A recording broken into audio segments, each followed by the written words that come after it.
একদিনও বাসায় থাকে না, কি করব, ভাল লাগে না। যাই, টাকা তো পেয়েছি, এখন বল্টুর দোকানে যাই। এই 50 টাকা এখানে রেখে দিলাম, 100 টাকা এখানে, আর সুপারম্যানটা এখানে রেখে দিলাম, আর এই হাতের জাদুর এইটা এখানে, স্টিকারটা এখানে রেখে দিলাম।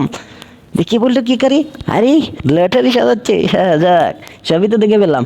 আসো বন্ধুরা সবাই, মাত্র 10 টাকা, কে কে লটারি লাগবে চলে আসো চালু করে আমার দোকানে। এই আমি নিবো লটারি, আমাকে দাও। আচ্ছা ঠিক আছে, তুমি নেবে নিয়ে নাও, সমস্যা নেই। আচ্ছা ঠিক আছে, তুমি তাহলে, আমি একটা ধরবো।